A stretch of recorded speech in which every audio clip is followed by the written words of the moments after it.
Olá, muito boa noite. Eu sou o Rodrigo Martins, seja bem-vindo ao programa Doutor Camisinha. Hoje nós vamos falar um pouquinho sobre endometriose e métodos contraceptivos. Hoje nós estamos recebendo aqui no nosso estúdio a doutora Ana. Doutora Ana, muito obrigado pela sua presença, boa noite. Boa noite, eu que agradeço o convite e acho super importante a gente abordar esses temas aqui. Ótimo. Bom, vamos lá. Hoje é um tema muito importante porque muitas meninas não procuram um ginecologista, às vezes tem falta de informação, e hoje nós vamos falar de um tema muito importante, que é a endometriose. Doutora Ana, eu queria que você explicasse para nós o que é endometriose. Tá. Vamos lá. Endometriose é uma doença que é recente, né? Se a gente perguntar para os nossos avós o que era endometriose, muitos deles nem sabem do que se trata. Então, a endometriose é uma doença desse último século, digamos assim, e é uma doença onde células da camada endometrial, que é a camada interna do útero, se implantam fora do útero. E elas podem estar em vários locais. Então, basicamente, são implantes de células endometriais fora do endométrio, fora do útero. E quais são os principais sintomas da endometriose? Então, é interessante a gente falar de sintoma de endometriose porque ela pode ser muito sintomática ou ela pode ser nada sintomática. Então, basicamente, os sintomas, o que a paciente sente em relação à endometriose são as dores. E a gente brinca que são as dores da endometriose. Então, é a dor no período menstrual, que começa no período menstrual, de forte intensidade, progressiva, que vai ficando pior a cada ciclo. E depois a paciente continua tendo dor mesmo quando a menstruação vai embora. Então, às vezes, a paciente que mal acaba uma menstruação já começa a sentir dor de novo. A dor para evacuar, então quando a paciente vai ao banheiro, sente bastante dor. Às vezes dor para urinar, dor para ter relação sexual na profundidade, então quando tem o contato íntimo lá dentro, na profundidade da vagina. O paciente tem dor e às vezes tem que interromper o ato sexual. E a outra dor é a dor de não poder ter filhos, então que a gente vai falar um pouquinho mais para frente sobre a infertilidade e a endometriose. Mas para adiantar, é uma questão muito frequente no consultório e muito associada à infertilidade com a endometriose. E você, doutora, você trouxe um útero, né, para poder estar mostrando isso para nós? Eu trouxe esse modelo de útero para a gente poder explicar direitinho, né? O útero, basicamente, para vocês entenderem, ele tem 3 camadas. Então, essa camada mais fininha, que está num rosa claro, um rosa pálido aqui para vocês verem, que a gente chama de serosa. A parte muscular do útero, que é essa camada vermelhinha, tá? E esse rosa pink aqui dentro é o endométrio. Então, o que seria a endometriose? A endometriose seria células deste tecido fora do útero. A endometriose pode estar embaixo do colo do útero, atrás, né, do útero, nos ligamentos que deixam o útero na sustentação da pelve, então pode ter endometriose nesses ligamentos que pode dar dor até na região sacral, na parte das costas. A endometriose pode estar nas trompas, a endometriose pode estar nos ovários, né, a endometriose pode estar na vagina. O reto, né? O intestino da paciente passa aqui atrás, então pode estar no reto. A bexiga vai estar aqui em cima também, pode estar aqui na bexiga também. E em diversos outros locais, né, do corpo humano.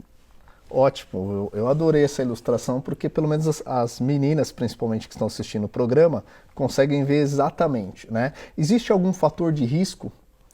Existem alguns fatores de risco, assim. É importante a gente falar que a causa da endometriose, ela também não está muito bem estabelecida, assim, na história médica, né? A gente não sabe exatamente por que uma pessoa tem endometriose. Mas existem algumas teorias e a gente consegue identificar algumas com, parece que é mais certeiro, tá? Então, a questão da alteração imunológica que algumas pessoas têm e não conseguem combater essa migração de células do endométrio para fora, né? Do útero, e a questão da menstruação retrógrada. Então, o que é isso? A menstruação, ela tem que sair, vou pedir para o pessoal dar aqui um close, a menstruação tem que sair, né, do útero no sentido da vagina. Se essa menstruação ela for por dentro e passar pela trompa, ela pode cair na cavidade abdominal e células podem implantar, né, fora do útero. Então, essa é uma das teorias. E quando que existe essa menstruação retrógrada, né? Quando a mulher menstrua muito. Então, se a mulher menstrua muito, fatalmente algumas células podem fazer esse trajeto ascendente e caírem na cavidade abdominal. Então, quando a gente fala de fatores de risco, a gente tem que pensar que quanto mais a mulher menstrua, maior a chance dela ter esses implantes, né? Pacientes que qualquer alteração imunológica, por exemplo, deficiências imunológicas mesmo, também podem estar associadas. Tabagismo afeta diretamente na questão da defesa, né, no sistema imunológico das mulheres. Então, tabagistas também têm mais risco. Pacientes que tiveram vários procedimentos tipo cesariana ou abertura do útero por alguma razão. Então, você corta o útero e você tem uma chance dessas células implantarem, né? Então, basicamente, são esses os fatores de risco para endometriose. Tá ótimo. E você comentou um pouquinho, geralmente uma mulher que tem endometriose, ela consegue engravidar, tem muita dificuldade ou X% não vai engravidar? Tem um percentual? Infelizmente, a endometriose está muito associada com o quadro de infertilidade. E é uma pena, porque às vezes a paciente também não sente nada, como eu disse para vocês, né? Às vezes ela não tem sintomas, esses sintomas clássicos, e é difícil da gente fazer o diagnóstico. E ela simplesmente chega no consultório com a queixa de que ela e o parceiro não conseguem engravidar. Não conseguem ter bebê, são pacientes que estão tentando há mais de um ano, e não vem o nenê, e a gente vai investigar e acaba descobrindo a endometriose. Existe uma associação de aproximadamente 30% a 40% de infertilidade quando a paciente é portadora de endometriose. E vice-versa, né? Quando a paciente tem endometriose, ela tem infertilidade. E das que têm infertilidade, acabam descobrindo a endometriose também. Então, existe essa relação e a gente está tentando explicar o porquê, né? Existe uma associação da endometriose com a infertilidade, principalmente porque a endometriose pode levar esses implantes de células endometriais para a tuba, para a trompa, né? A antiga trompa de falópio, para a tuba uterina. E aí ela oclui. Então, o óvulo não consegue fazer o seu trajeto pela trompa e o espermatozoide não consegue encontrar com o óvulo. Então, basicamente, o fator tubário é muito importante na endometriose. E atualmente a medicina ela tem evoluído? Existe algum exame específico para detectar a endometriose ou se encontra, de acordo com alguns sintomas, se fecha o diagnóstico? Sim, existem 2 exames que são consagrados já para endometriose. Quando você tem é muito mais fácil a gente pensar em endometriose quando a paciente chega com uma queixa, né? Mas muitas vezes é um achado de exame. Então, você vai fazer uma ultrassom transvaginal de rotina e acaba encontrando um endometrioma no ovário ou um implante na parte de baixo do útero, na região dos ligamentos. E aí a gente pode investigar. É mais fácil quando a gente tem um sintoma que você vai direto no principal. Os 2 exames que são muito bons para fazer o diagnóstico de endometriose, o primeiro é a ressonância de pelve, né? E é interessante a gente explicar porque às vezes o médico pede e nem sempre dá tempo de orientar de como vai ser feita essa ressonância. Então, a ressonância de pelve, para a endometriose, ela tem um protocolo específico. Então, a paciente vai ter que fazer um gel vaginal para que todas as camadas de vagina, útero, colo do útero sejam bem delimitadas por esse gel vaginal. E, às vezes, gel retal também. Então, não se assuste se vocês forem fazer o exame e, na hora de fazer o exame, pedirem para colocar um gel na vagina ou no reto, tá? O melhor exame para fazer diagnóstico de endometriose é o ultrassom transvaginal com Doppler e com preparo intestinal.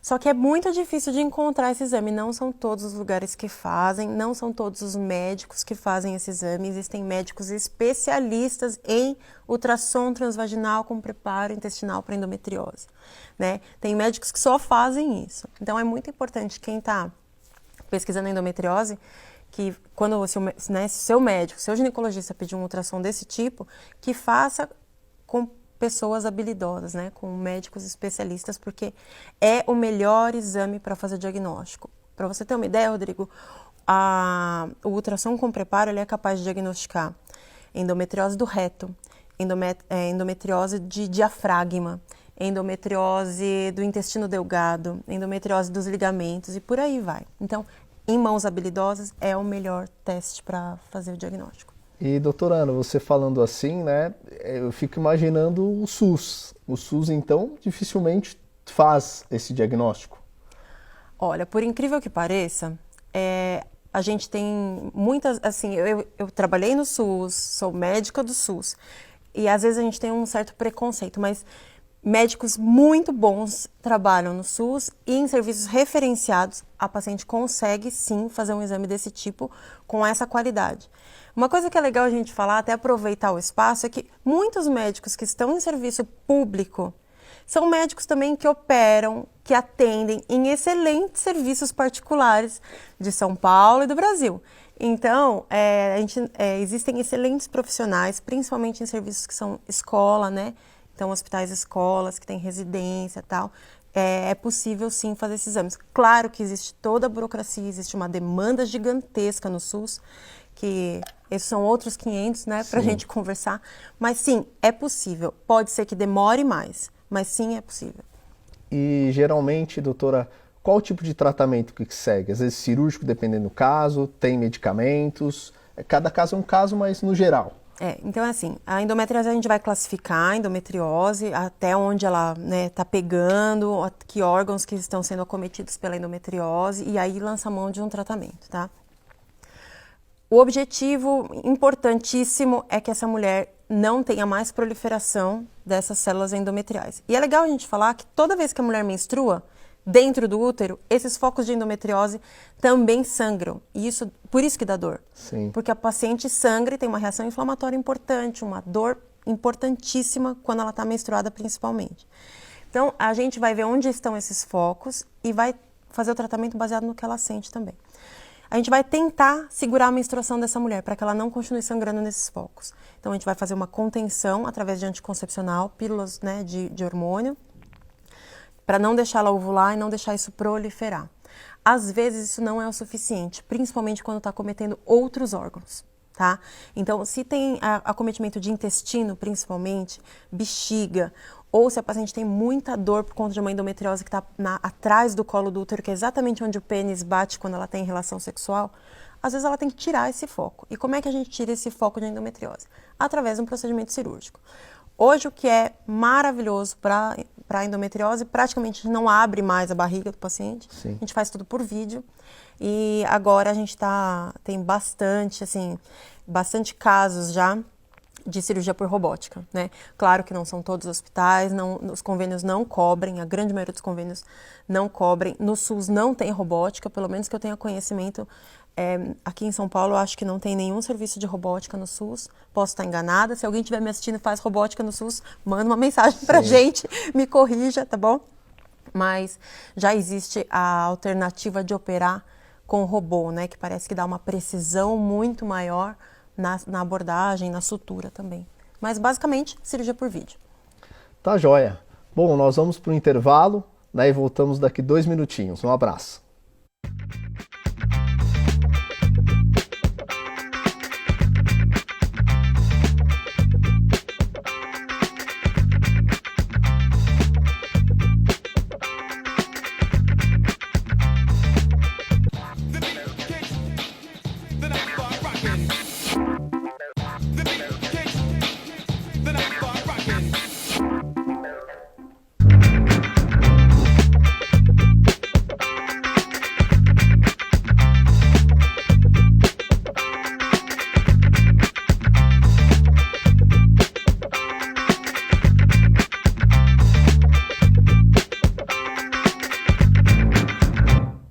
Olá, estamos de volta. No primeiro bloco nós falamos de endometriose, então para você que está chegando agora, né, deixe as suas perguntas aqui embaixo que nós iremos responder, tá bom? Também você pode enviar sugestões para nós pelo e-mail contato@doutorcamisinha.com.br, tá bom? E também siga as nossas redes sociais, baixe o nosso app, ele tem mais de 10 mil downloads e está gratuito, tanto na plataforma iOS quanto Android também, ok?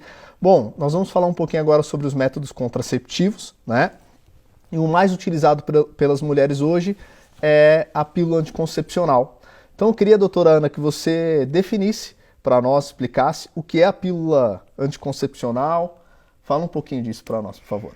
Falo sim, com o maior prazer. Então, a pílula realmente é o método mais utilizado para evitar a gravidez. Não é o único, mas é o mais utilizado. E a pílula anticoncepcional nada mais é do que uma combinação de hormônios que inibem a ovulação dessa mulher. Então, basicamente é isso. É um remedinho que ela vai tomar e não vai deixar ovular. Tá, joia. E geralmente, muitas meninas, por não ir ao ginecologista, às vezes acaba tomando o que a própria amiga toma, né? E muitas me perguntam pela internet qual é a melhor para mim. Eu sempre falo, ó, não toma por indicação, né? Não procura que a sua amiga fala, procura o seu ginecologista e ele vai indicar a melhor. Qual que é a resposta que você tem para dar para essas meninas que perguntam qual é a melhor para mim, doutor?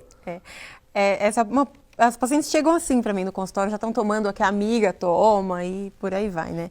Então, primeiro, não tomem medicação sem o conhecimento do seu médico, porque ao contrário do que muita gente pensa, a pílula não é uma coisa mágica e totalmente inócua, né? Que não tem riscos. Então, para a gente prescrever uma pílula, a gente tem que ver como estão os níveis de gordura no sangue, a gente tem que ver como está a função hepática da paciente, eu tenho que ver se você realmente pode tomar pílula, qual tipo de pílula você pode tomar, tá? Então, a melhor pílula ela tem que ser individualizada, né? Então, se você tem um antecedente de trombose, por exemplo, você não pode tomar um determinado tipo de pílula. Se você tem uma doença que a gente tem que tratar, por exemplo, uma síndrome de ovário policístico, uma endometriose, aí tem pílulas que a gente direciona. Então, eu não posso responder essa pergunta de uma forma generalista. Eu tenho que responder que procure o seu médico, ele vai te examinar, vai ver os teus exames e vai definir qual é a melhor pílula anticoncepcional para você. Isso não pode ser um fator limitante para usar o anticoncepcional, tá? É muito importante. Você não vai no médico só para fazer os exames e tomar uma pílula. Você vai ao médico também para ele examinar sua mama, você vai ao médico também para ele colher seu Papai Nicolau, que é o preventivo de câncer. Então, em uma consulta, eu acho que muitas coisas podem ser feitas. Eu acho que é importante visitar pelo menos uma vez por ano. E geralmente nós vamos orientar você aqui, mas não é uma receita que você pode sair fazendo, né? Porque nós estamos comunicando isso para vocês, principalmente para as adolescentes. Mas geralmente uma mulher, quando ela inicia um anticoncepcional, quando que ela vai iniciar? Geralmente, inicia no primeiro dia? Ah, sim. Então, isso é bem legal, porque todo mundo acha que tem que tomar a pílula no primeiro dia da menstruação.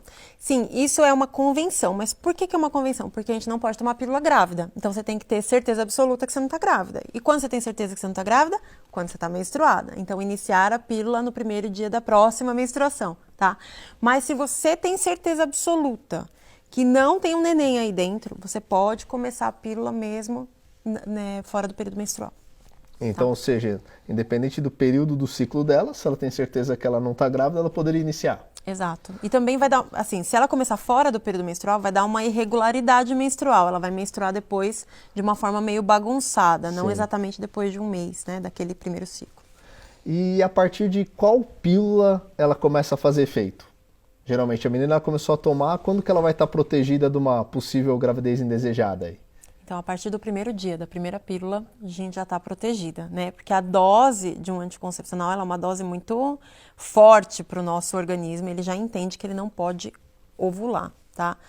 Mas é muito importante, eu vou aproveitar aqui, já que estamos no canal, né, no programa Doutor Camisinha, que a gente sempre associa o método de barreira. Primeiro porque você tem uma dupla proteção contra a gravidez, mas principalmente por conta das doenças sexualmente transmissíveis, eu faço um apelo aqui para que vocês usem preservativo, né? E assim, não sei exatamente qual é o público que está nos assistindo agora, mas eu falo tanto para meninas de adolescentes que estão começando a vida sexual, para mulheres mais maduras, homens mais maduros, né?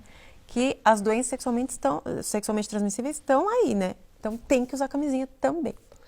E doutora, muitas meninas perguntam no meu canal se na pausa do intervalo entre uma cartela ou outra elas podem ter relação sexual e se elas estão protegidas. Então, se fizer a pausa certinho, tá protegida, não tem problema nenhum. O que ocorre é que na pausa ela vai estar menstruada. Provavelmente, essa privação do hormônio faz descer a menstruação. Então, tá protegida? Tá protegida, mas tem o inconveniente da menstruação. Pode ter relação, não vai engravidar. O risco de uma mulher engravidar tomando pílula anticoncepcional é de 8 em 1000. Então, 8 em cada 1000 mulheres que tomarem anticoncepcional vão engravidar. Isso é por conta da falha do método mesmo, tá? Mas nessa pausa aí, ela é prevista, é uma pausa prevista. E geralmente as meninas elas tomam sempre num horário. Vamos dar um exemplo aqui, 9 horas da noite. Quanto tempo ela tem caso ela esqueça de proteção? Depende do tipo de anticoncepcional que ela está tomando, né? Tem hormônios que são um pouquinho, tem uma meia-vida no sangue, ou seja, que eles duram mais tempo no sangue, que pode dar uma proteção de até 24 horas, né? Mas tem pílulas que só conferem 12 horas. Então, passou de 12 horas, já vê direitinho, pode tomar 2 pílulas, né, da próxima vez, mas sempre. Usa uma regra. Esqueceu uma pílula, errou o horário, passou mais de 12 horas do uso da pílula, usa preservativo por uma semana. Assim não tem erro. Ótimo. E muitas meninas me perguntam isso. É engraçado, gente, que eu, homem, estou falando, mas aqui é uma ginecologista falando para você. Muitas meninas perguntam assim, é verdade que a pílula engorda? Então, as pílulas mais antigas, né, de uns 40, 50 anos atrás, elas podiam dar uma bela de uma retenção de líquido. Por quê? Porque elas tinham muito estrogênio. Hoje a gente trabalha com dosagens muito baixas. Então, para você ter uma ideia, antigamente usava 50 miligramas de estrogênio. Hoje a gente fala de 2 a 10, 15. É bem menos do que se usava antigamente. Então, pode ter retenção de líquido? Sim, pode ter retenção de líquido por conta do mecanismo da metabolização da pílula mesmo. Mas hoje a gente fala de meio quilo a 1 quilo no máximo. Se você engordou mais do que isso, sinto te informar, não é por causa da pílula, tá bom? É verdade, eu costumo falar com as meninas, corta o refrigerante, corta os doces que não tem nada a ver com a pílula, né? E muitas também falam, a pílula faz mal? A pílula é um hormônio sintético, tá? Eu costumo dizer assim, eu acho que tem que ter um benefício. E para mim, uma gravidez na adolescência, por exemplo, é muito mais sério do que o malefício da pílula. A gente tem falado muito de trombose, né, e anticoncepcional. O risco de uma mulher engravidar e ter uma trombose é 20 vezes maior do que se ela estiver só tomando pílula. Então, não é só a pílula que dá trombose, a gravidez também dá trombose. Sim. Tá? Então, sim, ela pode aumentar o risco de tromboembolismo? Pode, mas existem outras coisas que são piores também. Se a gente colocar numa balança, eu acho que vale a pena avaliar o uso do anticoncepcional. Eu não acho que pílula faz mal, eu acho que pílula tem que ser bem indicada e ela só vai fazer bem, porque ela vai proteger uma adolescência saudável, vai proteger uma juventude saudável e crianças não desejadas. Acho que isso é o mais importante. E agora nós vamos falar de um método também que é de uma eficácia tremenda, mas que muitas mulheres às vezes têm dúvidas. Então eu queria que você explicasse, doutora, o que é o DIU, como funciona o DIU? O DIU é meu queridinho. Eu que adoro bom. o DIU, tanto na saúde pública, né, falando de SUS, quanto no serviço privado. Eu adoro o DIU. Por quê? Porque o DIU ele dá uma proteção superior à da pílula anticoncepcional. Isso é muito importante. E mais do que isso, não precisa lembrar, né? Então não tem perigo de esquecer, porque o DIU vai estar lá dentro. E ele dá uma proteção de 5 a 10 anos. Né? Então, em termos de saúde pública, ele é sensacional, porque previne gravidez por muito tempo, só vai engravidar quando você quiser. Eu trouxe um DIU aqui para vocês verem. A gente vai dar um zoom aqui, pessoal, para vocês poderem ver, que bacana. Então, isso aqui é um DIU, isso aqui é um mostruário, tá? Ele não é vermelhinho assim não, ele é branquinho, tá? Isso aqui é um DIU de hormônio, tá? Que é o que tem mais novo circulando aí pra gente nas farmácias e tudo mais. Então, ele tem esse formatinho de T e ele vai lá dentro do útero fazer sua proteção, tá? E é legal porque ele não é, as pessoas acham que ele é gigante, né? Mas não é, ele é pequenininho, ó, o tamanho, né, do meu dedinho aqui. E a partir de que idade pode ser usado o DIU? Então, o DIU basta você ter perdido a virgindade, você já pode usar, tá? O que é importante, tem que ter tamanho de útero para isso, tá? Então, tem que ter pelo menos de 5,8 a 6 centímetros de útero, e a gente vê isso através do ultrassom transvaginal, tá? Para ver se cabe o DIU lá dentro. E, doutora, tem algum efeito colateral o DIU? Então, a gente tem 2 tipos de DIU, vou falar rapidinho aqui para vocês. Então, a gente tem o DIU de cobre e o DIU de hormônio. Então, o DIU de cobre, ele atua inibindo a movimentação dos espermatozoides. Então, o espermatozoide não consegue encontrar com o óvulo, né? O DIU de hormônio, ele tem uma atuação completamente diferente. Então, ele causa uma atrofia da camada interna do útero e um espessamento do muco do colo do útero. O espermatozoide não consegue subir. O DIU de cobre, o próprio cobre pode dar uma irritação endometrial e aumentar o volume de sangramento, aumentar a cólica, tá? Mas ele também pode dar uma proteção de 10 anos. O DIU de hormônio, que é o Mirena, ele só dá uma proteção de 5 anos, mas ele também diminui o sangramento. Mas como nem tudo são flores, né? Pode dar um pouquinho de acne, tá? 5% das mulheres que colocam Mirena podem ter um pouquinho de acne em mento, costas, tórax. Legal. Gente, a gente poderia falar aqui muito mais do DIU, né? Mas nós estamos chegando no final do programa. Doutora Ana, gostaria que você deixasse suas redes sociais, né? Aonde você atende aqui para o nosso público, por favor. Eu tenho muito orgulho, porque é um sonho, né? Minha clínica, eu tenho uma clínica aqui em Santo André, no bairro Jardim. O nome da clínica é Clínica Premium Life. Vocês encontram no Instagram como @Clínica Premium Life. Tem o meu Instagram, doutora Ana Paula Tarcitano. E estamos aqui, eu estou no Face também, podem me procurar. Ana Paula Tarcitano.